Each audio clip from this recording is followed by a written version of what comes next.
균형이 깨졌으니까 아래로 끌어내리는 방법은 사실은 계단 오르기밖에 없는 거고, 어떻게 보면 에너지 측면에서는 그런 측면이 굉장히 중요하고요. 우리가 운동을 각 잡고 뭐 1시간 빼서 하는 것보다 중간중간에 뭐 3분씩, 2분씩 이게 또 크잖아요.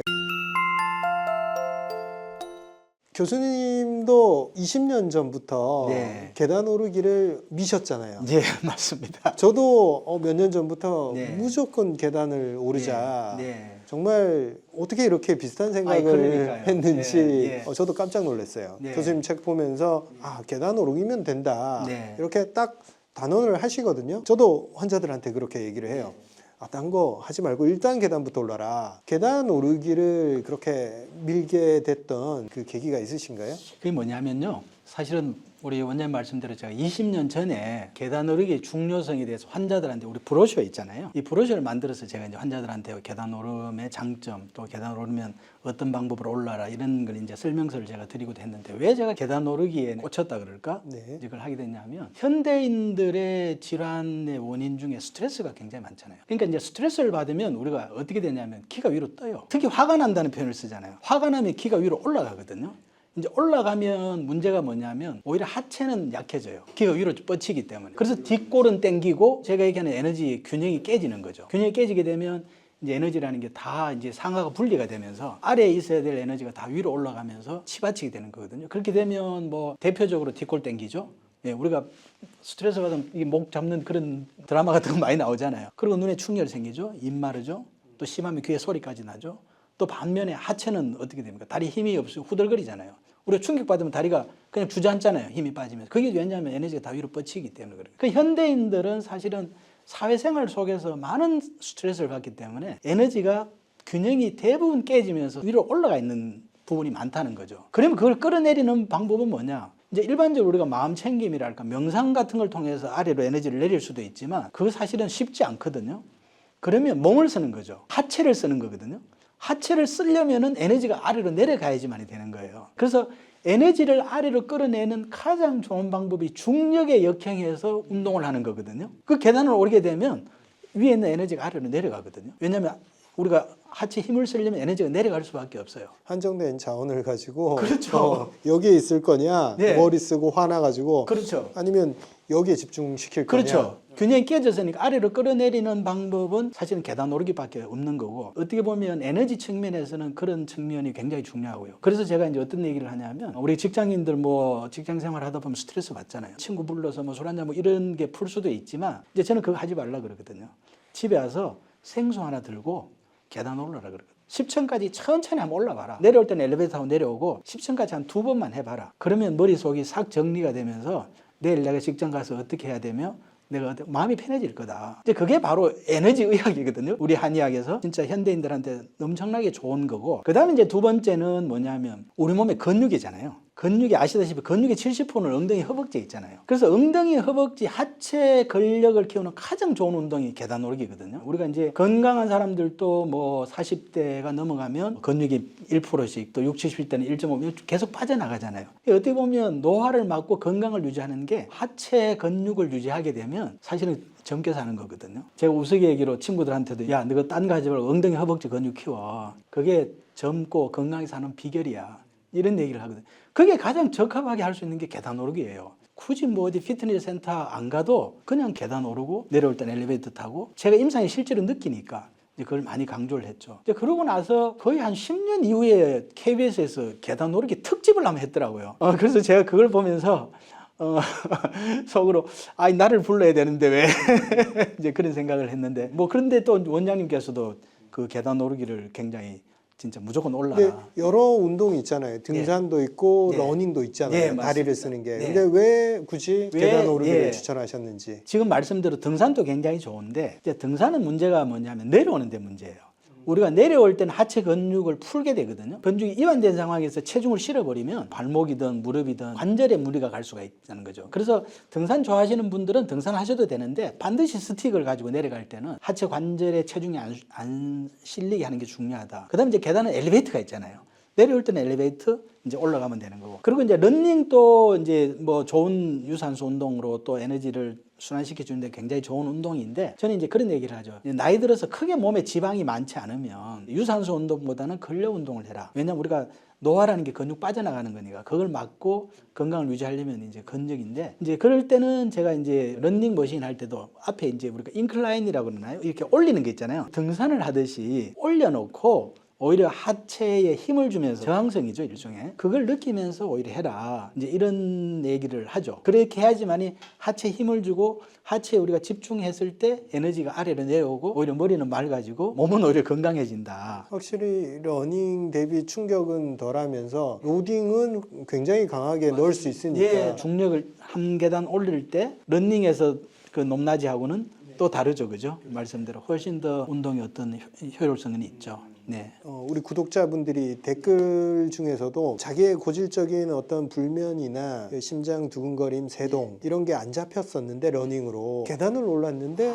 그게 잡혔다. 그게 확실히 그냥 단순 비교가 아니라 러닝보다 어떤 측면에서 심장 강화 측면에서 좀 우위에 있는 부분이 있다. 네, 맞습니다. 네. 중요한 아주 핵심적인 말씀을 해주셨는데 이제 심장이라는 게 어떻게 보면 불의 에너지가 너무 위로 치받쳐서 이제 심장이 그런 뭐 두근거리거나 좀 오히려 예민해지는 거거든요. 이제 그 에너지를 아래로 내려놓으면 저장해 놓으면 나의 기초 체력이 되고 오히려 면역력이 되고 그런 측면에서 말씀대로 계단 오르기가 훨씬 더 효율적이죠. 잠 못 주무시는 분들도 마찬가지입니다. 잠을 못 자는 것도 에너지가 너무 위로 상기되면서 뇌가 각성되어 있기 때문에 그런데 그걸 계단을 통해서 아래로 끌어내려주면 뇌는 오히려 과열 상태가요 오히려 안정이 되고 오히려 편안한 상태가 되는 이제 그런 측면에서 계단 오르기는 사실 최고의 운동이죠. 저 말고도 20년 전부터 계단 운동 네. 캠페인을 해 오셨어요. 네. 그리고 여러분들 정말 계단을 한번 올라보고 판단하시는 게 좋아요. 그냥 얘기로만 듣는 게 아니라 정말 계단 오르기를 했을 때 마음 상태, 기분 그리고 어떤 몸의 느낌 그거 자체가 차이가 나기 때문에 한번 빠져든 사람은 계속할 수밖에 없어요. 엘리베이터냐 계단이냐 이렇게 선택지에 섰을 때 계단으로 들어가게 되잖아요, 그죠? 저와의 약속이거든요. 저는 절대 계단이 있는데 오르는 계단은 저는 엘리베이터, 에스컬레이터 절대 안 탑니다. 예, 나와 약속이에요. 지하철이든 네, 어디든 지하철이든 간에. 병원에서든 계단은 무조건 제가 그냥 걸어 올라가지.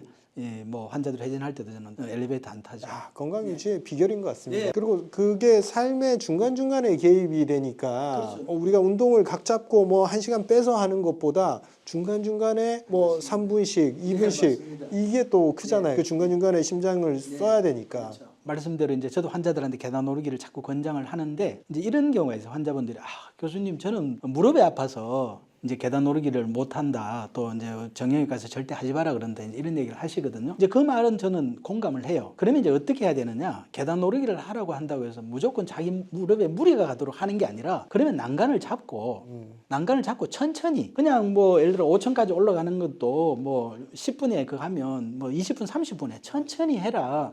예, 천천히 하고 또 너무 많이 가려고 그러지 마라. 오늘 뭐 1층까지만 할 수 있으면 1층까지 한 보름 해보고 괜찮으면 한 2층까지 또 해보고 그렇게 해서 나중에는 10층까지 정도의 무리가 없이 그래도 올라갈 수 있을 정도의 근력과 하체를 만들어야지만이 건강이 유지가 되지. 지금 우선 염증, 통증 때문에 하지 말라고 해서 아예 안 하면 더 못하는 거예요. 그러니까 자기 형편에 맞게 하면 되는 거예요. 20년간 계단 오르기를 추천하신 그 내공이 느껴집니다. 이런 세세한 이 멘트들 분명히 엄청 많은 그 질문들이 들어오는 거거든요. 네. 그럴 때마다 교수님께서 이럴 때는 어떻게 해야 된다라는 솔루션을 이제 환자 한 분 한 분들한테 이렇게 해주시면서 솔루션을 다 갖고 계신 거예요, 그죠? 계단 오르기에 대해서 정말 많이 공감합니다. 계단 오르기 전도사.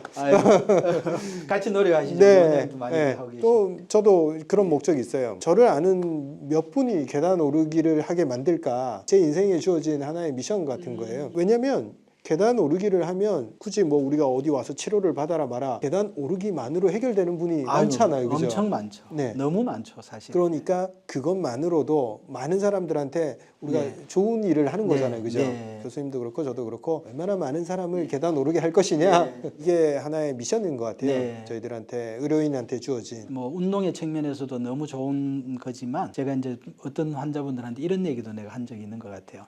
최고의 명상이 계단 오르기다. 우리가 뭐 눈 감고 명상 음악 들으면서 명상하려고 했는데 명상이 됩니까? 그렇지만 생수 하나 들고 천천히 계단을 오르게 되면 이 발바닥에 의식을 하면서 오르게 되면 진짜 최고의 명상이거든요.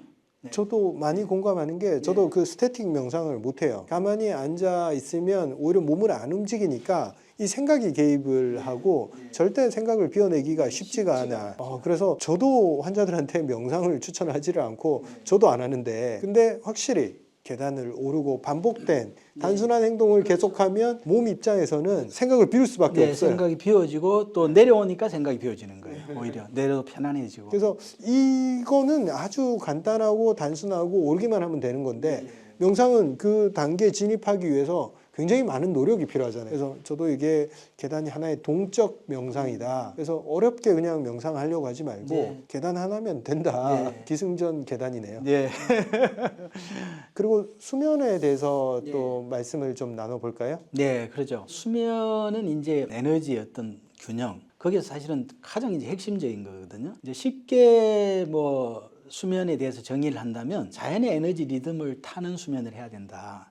그게 가장 편하다, 우리 몸이. 이미 우리 몸의 유전자로 굳혀져 있는 거거든요. 예. 그렇게 우리 인체가 이미 만들어져 있는 거죠. 그래서 그걸 현대의학으로 분석을 해보니까 그래도 가장 호르몬의 생성이라든지 가장 우리 몸에 유익한 시간이 밤 10시부터 이제 새벽 5시까지라는 거죠. 그 시간에 잤을 때 자연의 에너지의 리듬도 타고 우리 몸이 가장 안정되고 편안한 그 상황이 된다는 거거든요. 그래서 저는 이제 10시부터 5시까지를 강조를 하는데 그것도 사람의 에너지에 따라서 조금 달리 해야 된다는 거거든요. 그래서 예를 들어서 평소에 손발차고 소화 안 되고 위기능이 문제가 있고 음식도 어쨌든 조금만 먹어도 뭐 불편하고 이런 사람들 많이 못 먹잖아요. 에너지가 부족한 거죠. 늘 이제 피로를 좀 느끼고 오히려 에너지가 부족하다 보니까 성격도 좀 내성적인 분이 많고요. 좀 소극적이고 이런 분들이 많은데 이런 분들은 잠을 좀 더 자야 돼요. 10시부터 5시를 포함해서 10시부터 5시 같으면 7시간이잖아요. 그런 분들은 한 8시간, 9시간. 사실 잠을 좀 더 자는 게 에너지를 저장하고 그 사람의 생체 리듬을 제대로 만드는 데 오히려 도움이 된다. 공감하는 게 저도 이제 8시간을 자요. 아, 예, 예. 예, 에너지 소모가 많으면 좀 더 자주는 게 좋거든요. 내가 볼 때는 우리 원장님 그래도 뭐 제 눈에는 문제가 없는 걸로 보여지는데 지금 뭐 어쨌든 환자 보시랴 또 유튜브 하시랴 뭐 내가 볼 때 에너지 소모가 좀 많으실 것 같아요. 아무래도. 예, 굉장히 좋은 습관인 것 같고요. 그렇죠. 그다음에 이제 에너지 순환이 안 되는 사람은 흔히 이제 물만 먹어도 붓고 살이 되는 사람들이 있잖아요. 여성분들 그런 얘기 많이 하잖아요. 체성분 분석을 해보면 체지방이 이제 너무 많고 이런 사람들은 몸 자체가 이제 에너지를 잘 돌지는 못하는 이제 이런 부분이 있는데 이제 그런 분들한테 제가 이제 핵심적으로 짚는 게 뭐냐면 밤 11시를 제가 강조를 해요. 왜냐면 그런 분들은 운동 부족해서 에너지 순환이 안 되고 체중이 많이 나가는 경우도 있지만 그보다는 식욕 관련된 호르몬의 균형이 깨진 경우가 많거든요. 호르몬에 문제가 있다는 거죠. 네. 예, 그런 것 때문에 폭식하게 되고 저녁에 되면 막 야식이 땡기고 이제 이런 문제가 생기는 거거든요. 네. 그게 핵심 포인트가 이제 밤 11시라는 거거든요. 밤 11시에 나오지 말아야 될 식욕을 촉진하는 호르몬이 나온다는 거거든요. 그렐린이. 그 왜 그렇게 나오느냐? 몸의 입장에서 봤을 때는 10시에 자야 되는데 11시를 넘어가면 몸이 어떻게 인식을 하냐면 아, 저녁에 우리 주인이 에너지를 써야 될 일이 있구나. 이런 인식을 하게 된다는 거죠. 그러면서 식욕을 에너지를 저장을 해야지 라는 것 때문에 나오지 말아야 될 우리가 그렐린이라는 식욕 촉진 호르몬 어떻게 보면 아침, 점심, 저녁 하루 3번 나오는 게 기본인데 밤 11시 하면 더 나오게 되는 거거든요. 그래서 제가 비만 특히 이제 뭐 고도 비만뿐만이 아니라 몸이 이제 잘 붓고 뭐 예를 들어 체지방이 많고 이런 분들은 생활에서 다른 얘기를 안 하고 반드시 밤 11시 전에 자라. 이제 이 얘기를 합니다. 이 얘기를 하면 이제 환자분들은 무슨 얘기를 하냐면 아, 교수님 잠을 자려고 그래도 잠이 안 와요. 이런 얘기를 하거든요. 그 사람의 에너지 기른인지 이미 뭐 새벽 12시 넘어서 이까지 이미 이제 그렇게 된 거죠. 그 리듬이 이미 깨져 있는 거죠. 아침 6시나 뭐 5시나 일어나서 10시에 자야 될 이런 사이클이 뒤로 밀려 나온 거죠, 이미. 이제 그래서 이제 그런 분들도 우리가 수면 위생이라고 잠을 자기 위해서는 여러 가지 어떤 솔루션들이 많이 있습니다만은 저는 그런 분들한테 핵심적으로 하나를 딱 짚어주는 게 뭐냐면 아침에 몇 시에 일어나는지 물어봐요. 이제 뭐 직장인들 같은 경우는 뭐 6시, 7시 이렇게 일어나면 반드시 주말이든 뭐 휴일이든 그 시간을 지켜라. 그러고 일어나서 본인만의 하루의 루틴을 만들어라. 30분이든 40분이든. 그게 사실 핵심이거든요. 그래서 사이클을 땡기는 거죠. 아침에 일정하게 일어나게 되면 사이클이라는 건 시작과 끝이 있잖아요. 시작을 일정하게 하면 끝이 어떻게 보면 당겨지는 거거든요. 굉장히 중요한 포인트죠. 대부분 이제 살찐 사람들이 막 적게 먹고 운동 많이 해야지 이런 얘기를 하는데 이제 사실은 그런 부분도 도움은 됩니다만은 좀 더 큰 어떤 그 몸이라는 관점에서 보면 그게 중요한 게 아니고 이게 더 중요해. 또 운동을 하더라도 만약에 이제 그런 사람들이 뭐 직장인들 시간이 안 돼서 이제 살 빼겠다고 이제 운동을 하는데 저녁에 이제 예를 들어 피트니스 센터 가서 하게 되면 오히려 저녁에는 말씀드렸다시피 자연의 에너지라는 게 안정이 되면서 수렴이 돼야 된단 말이에요. 그런데 저녁에 가서 뭐 가슴 근육 키운다고 역기 들고 뭐 땀 빼고 유산소 이러면 뇌가 각성이 되면서 깊은 잠을 잘 수가 없거든요. 그래서 사실은 그 사람은 다이어트를 한다고 운동을 하는 게 오히려 호르몬의 균형을 더 깨게 되고 우선 소모를 하니까 약간의 체중 감량은 있을 수는 있겠습니다만 나중에는 오히려 몸의 리듬이 깨지면서 반드시 요요가 올 수밖에 없다. 그러니까 직장인들이 아침 시간을 운동으로 활용하기 어려우니까 퇴근하고 나서 맞습니다. 운동하는 분들이 참 많단 말이에요. 네, 그죠? 맞습니다. 이제 그것도 우리가 한번 이런 측면에서는 고려해봐야 되는 부분이다. 그래서 운동을 하지 말라는 게 아니라 하루 종일 앉아 있으면서 막혀있던 에너지를 한번 뚫어준다. 이제 이런 개념으로 가볍게 하는 게 중요하고 그 다음에 이제 또 이런 부분이 있어요. 내가 아침에 이제 일정하게 일어나라는 얘기를 했는데 환자분들 중에는 직장인들은 교수님 주중에 너무 힘들어서 주말에 그래도 한번 몰아서 자야지 이게 피로가 풀리는데 그 어떻게 이제 해결해야 되냐는 얘기를 하거든요. 이제 거기에 대한 제가 이제 답은 일정하게 일어나라. 일어나서 출근하듯이 하루에 30분이면 40분 루틴을 해라. 피로는 짧게 낮잠을 자라. 한 30분 내지 1시간 이상 자면 또 몸이 이 낮을 밤으로 오해를 한단 말이에요. 예, 또 에너지 리듬이 깨지거든요. 그래서 한 30분씩 한 번 자서 피로가 안 풀리면 두세 번 자라. 그것도 충분히 건강에 관리에 굉장히 중요한 거다. 특히 뭐 직장인들 만약에 여건이 되면 점심 때 점심 먹고 의자에도 잠시 5분 10분이라 눈을 붙이는 거 저는 굉장히 권장을 하거든요. 사실은 그 시간에 우리 몸의 에너지 너무 이렇게 지나치게 흔들렸다거나 어떤 그런 부분들을 한번 이렇게 누워서 눈 감으면서 정리해주는 그게 사실은 몸의 피로를 풀어주는 데는 굉장히 중요하다. 이제 이 말씀을 드리고 그 다음에 이제 에너지 균형이 깨진 사람 있잖아요. 평소에 잠 못 자고 야행성이고 밤만 되면 오히려 막 눈이 좀 말똥말똥해진다 그럴까요? 그리고 이제 낮에는 오히려 힘들고 이제 이런 사람들은 뭐냐면 그 몸의 시스템이 밤낮이 지금 이제 구분을 못하는 거죠.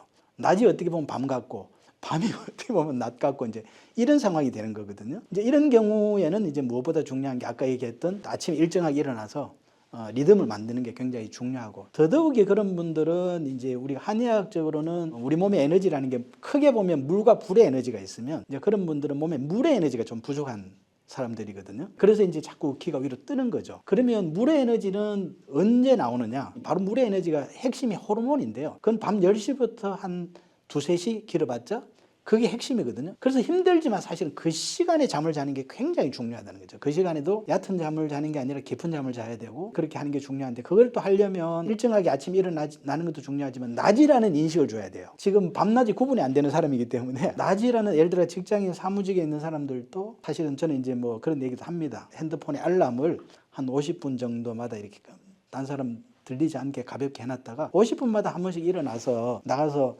햇볕을 한 번씩 보고 와라. 그 낮이라는 인식을 계속 줘야 되거든요. 그래야지 밤이 밤이라는 인식을 가지게 되거든요. 그렇죠. 몸이 낮이라는 거를 우리가 인식적으로는 인식하지만 실제로는 몸이 인식을 하려면 두 가지 신호밖에 없는 거죠. 그렇죠. 활동이랑 햇볕이랑. 그렇죠. 맞습니다. 햇볕의 시각을 통해서 그 사인을 계속 줘야 되는 거거든요.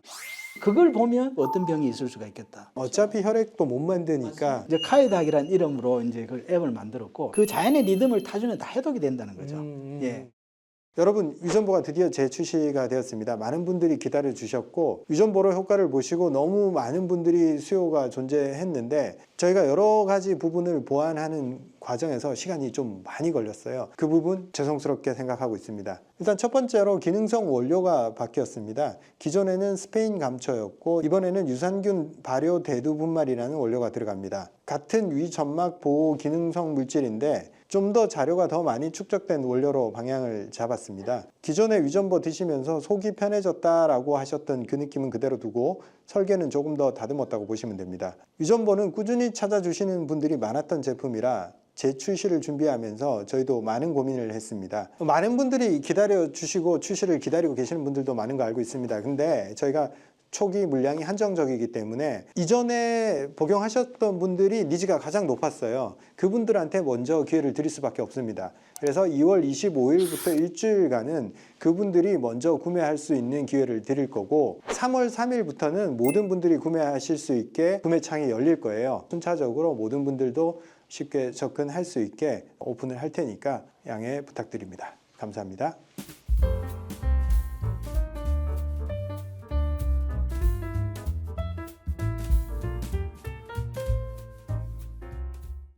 드디어 장플랜 챌린지 3개월 완료됐습니다. 3개월간 장플랜 90 챌린지를 완수하신 분들 장하십니다. 역시 우리가 뭔가를 꾸준히 하기 위해서는 이런 챌린지를 통해서 하면 내 습관으로 만들어낼 수 있는 것 같습니다. 앞으로도 제가 챌린지를 많이 진행을 할 건데 항상 이렇게 참여해 주셔서 정말 감사합니다. 챌린지 완주하신 분들은 고정 댓글에 있는 메일 주소로 양식에 맞춰서 내용 보내주시면 됩니다. 양식은 고정 댓글과 우리 모두 튼튼 카페에 공지로 올리겠습니다. 감사합니다.